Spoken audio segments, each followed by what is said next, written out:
So if I were to ask my North Shore and the Port Credit folks about the quality of their fishing, I don't think they would agree with that. The fishing was markedly different on the South Shore and over towards the New York waters than what we saw. So for some reason, and we don't know why, the fish didn't do what we had hoped, what our North Shore anglers had hoped, which is big staging kings show up for that July bonanza off the bluffs and work the North Shore. It didn't materialize. It didn't happen. Anybody disagree with that? Did anybody fish bluffers? The I thought the third year class was weak on the South Shore too. That second year class, I go love fish. 2-year-olds are insane, and I think this is going to bounce back because they didn't all mature. There's still a lot of them that are going to be 3 years old this year. So yeah. So the question we've had is: were the fish out there predominantly? Were they small because they were 2-year-olds, or were they small 3-year-olds? We're still looking. They don't at have evidence of that, but they did have other evidence. Yeah. So stay tuned for that one. I don't think they were an overabundance of small 3-year-olds. I mean large 2-year-olds. I think we had a lot of small 3-year-olds. I think we had 14 and 15-pound 3-year-old Chinooks in the lake this year. But we're still looking at that information. The aging work is still going on. Couldn't that be related to the stocking program? Because the U.S. stocks a lot more than we do. Yeah, that's wild fish. Like there's more wild fish in the lake probably now because we've been dialing that back stocking, but wild's still going to hold. So, I don't think stocking explains it either because there's a lot of wild fish out there. Something went on. For some reason, the lake didn't set up how it normally does. I don't know why. And the fish were smaller, and our folks on the North Shore had a rough time. So we've got a bi-national committee. Ben sits on it. Jerry sits on it. We had some conversations. We went around the horn, just asked folks' perspectives. Our guys weren't complaining. We just said, how was fishing? Al Van Dusen, worse than 40 years. Randy Scott, worse than 40 years. These guys fished a long time. They weren't complaining. Most times we get our kick at the cap and the fish are there. For some reason it didn't happen. As a manager, I'm not that concerned. I mean, I fish too. I just bought a boat this year and I didn't catch another boat. I didn't have the fishing I wanted to have. That's fishing. Not so concerned about how the fishing's set up. I am concerned about that. That concerns me. The fish will set up the way they set up, right? Good on the New York guys. They pounded them this year, so that's great. I don't know what's going to happen in terms of size, though. So this is sort of where we ended up. This is kind of getting to the end here. So why were there smaller Chinooks in 2018? So there's lots of possibilities. As with anything, it's probably not one thing. Did we see a reduced growing season? I've got a couple of slides to show that. Were there too few alewife relative to predators? So were the predators just not getting enough food, right? And I mean, they're putting on weight as a function of eating.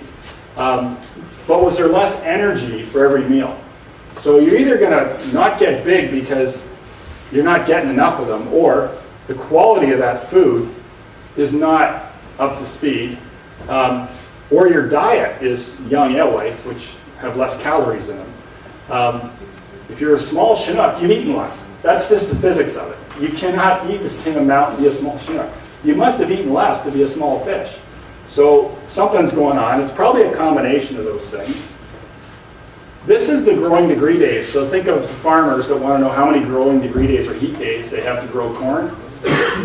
This is 2018 in black. We started off the year as a cold spring, as Colin just talked about. It wasn't as cold as a 14-15 year, but it was cold, colder than those previous ones that we had.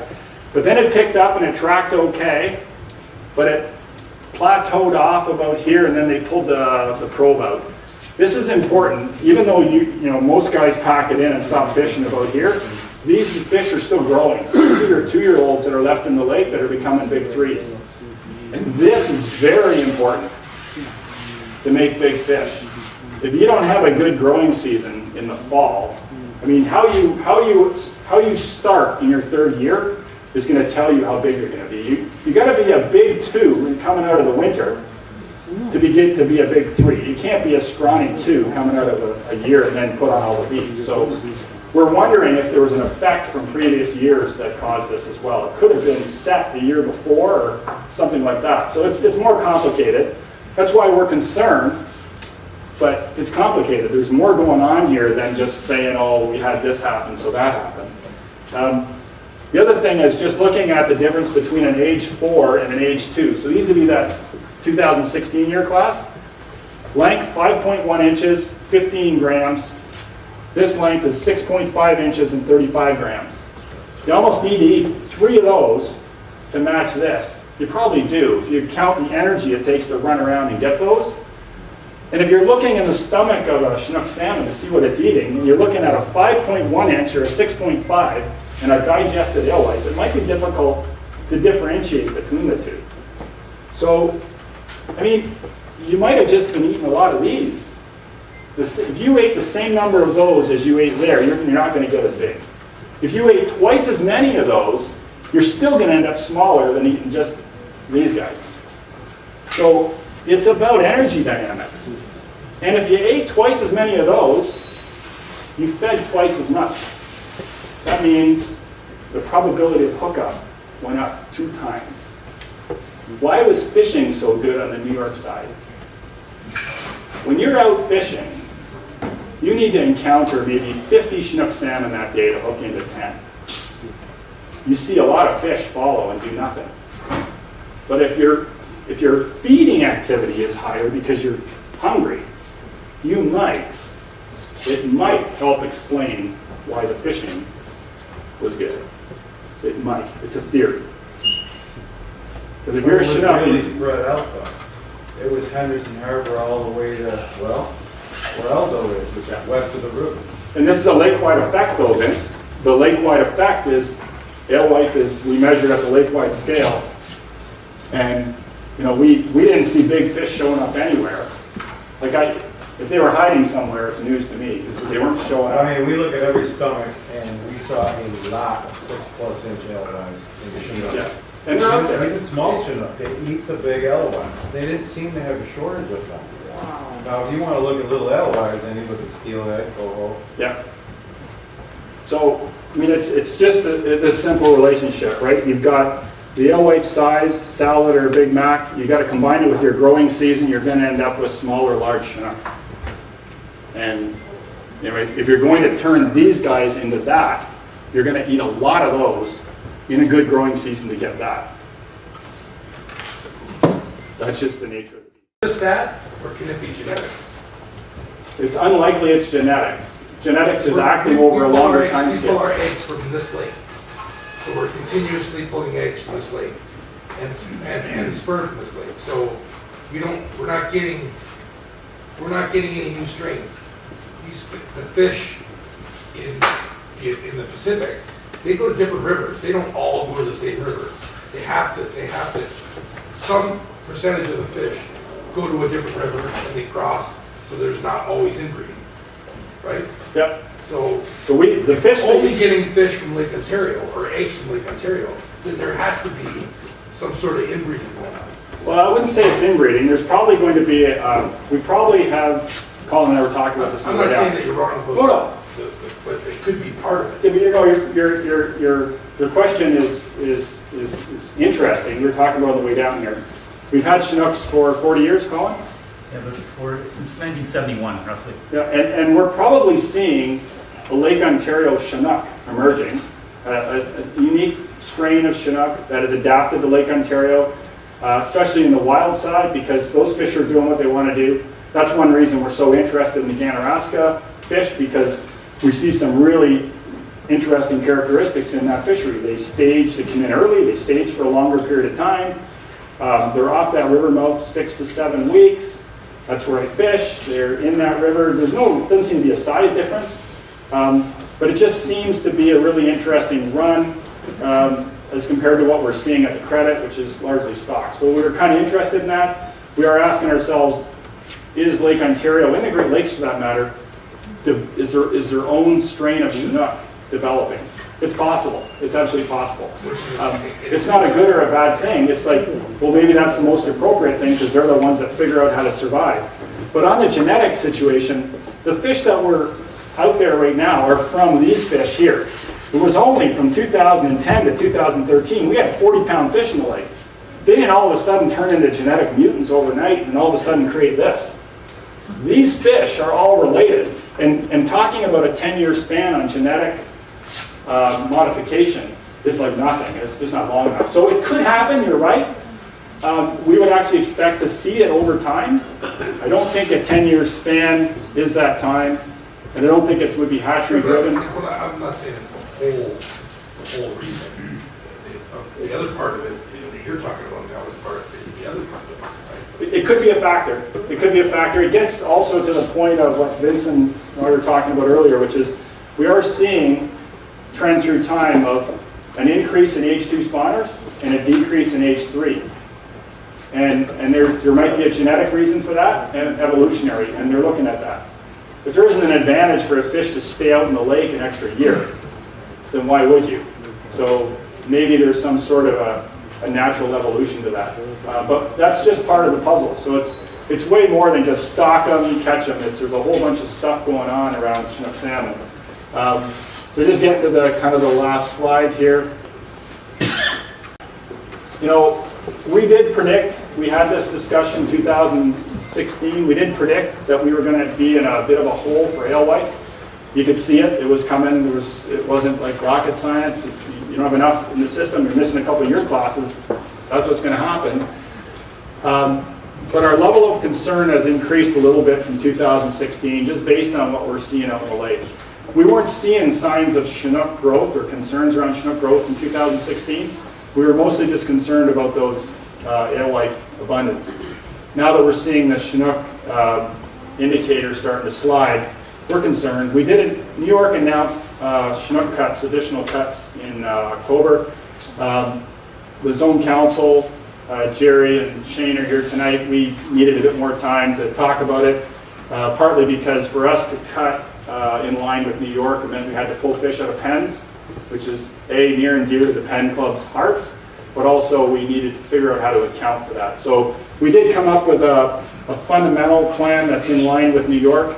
I've got a Zone 20 meeting coming up. We've got to have to get down to the nitty-gritty and talk about where exactly the things will happen. But it's all temporary, and it's all part and parcel to when you buy into managing for trophy Chinook, you own it, right? So we own it as a group, so we're working that problem, and you know, we've got our best people on it. So it's you know, I'm impressed all the time about the engagement from the stakeholders, but also the technical team on both sides that are working on this problem.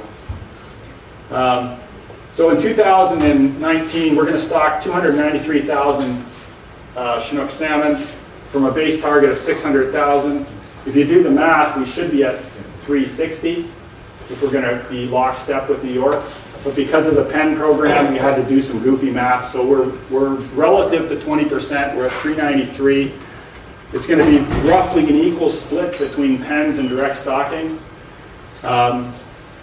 We've taken a conservative approach to stocking. It's served us well in Lake Ontario. And you know, our reducing the stocking for Chinooks this year it's consistent with that objective. So we set on that path to have Chinook salmon as the top predator in balance with prey. So we kind of have to walk the talk on that one. So that's the Chinook story. Any other questions? Do you want to see the Deep King stuff? Yes. If the pens do 2 times better than direct stocking, even though you have to reduce stocking, why wouldn't you reduce the direct stocking and leave the pens that everybody's happy to look after, leave them producing the amount that they're doing, and yes, reduce your direct stocking so that you end up with the right number at the end? So what we did, so we had that discussion at the council, and I don't have the stocking zone here, but Colin had it up earlier. There's 6 stocking zones around the lake. They all have an allocation of Chinook salmon. When we did the first cut in 2016, Port Dalhousie took the lion's share with Wellington. So Port Dalhousie in Zone 1 and Al Van Dusen over in Wellington took the lion's share, and we took a few out of Hamilton. That got us most of the way there. And that was a big thanks to the Dalhousie Club. They made it easy for us. There was no battle out there on the battling ground of Chinooks.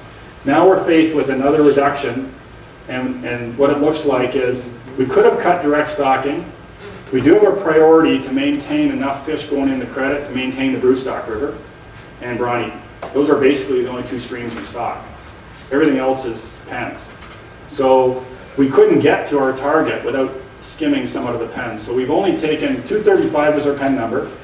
I think we've taken 40 out of the pens, spread across all the pens, so it's a little bit, but we count for them as 80. So if we take 40 out of the pens, we get credit for 80,000 because they come out at 2 to 1. So that's the goofy math.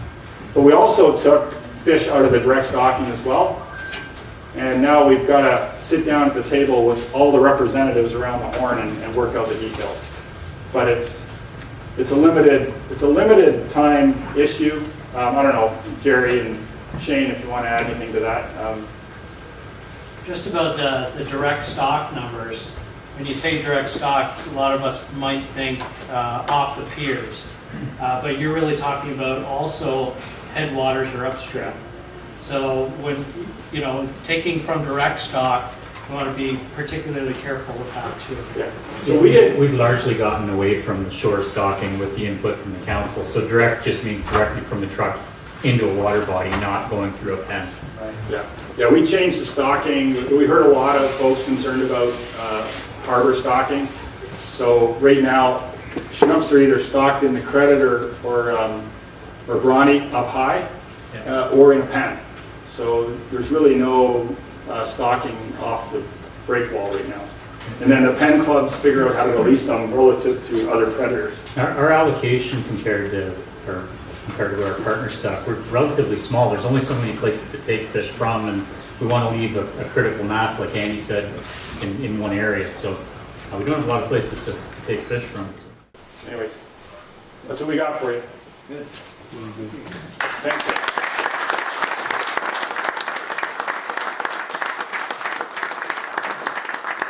Thank you, Colin and Andy. Lots of great information there. And some of this will be publicly released, like people will be able to view these documents online at some point. Yeah. So when we get links to the information, we'll have them posted on our website and social media, so you can kind of look at them at your leisure. Put in Monday, March 25th into your calendar. That is our next general meeting. We are very excited to announce that our guest speaker for that evening is going to be Pete Alex from Vision Quest Sport Fishing. He's the reigning two-time King of the Lake champion, and he's very graciously agreed to make the trip from Erie, PA to here that night. So it'll be a great informative evening. Lots of other announcements, Derby tickets, Derby information again will be announced in the coming days, and there'll be an early bird prize this year. We're happy to announce that Moby Nick, everyone knows he's got his Great Lakes Tackle Works company as well, custom fabrication for rod holders and all sorts of other accessories. He does a lot of custom work as well. He's donated 2 rod trees. That's going to be the early bird prize. So everyone who buys a Salmon Derby ticket up until the night of our meeting will qualify for that. And everyone who buys a membership between now and that night will qualify for a boat ramp pass for Port Dalhousie for this year. So a couple things to stay on top of.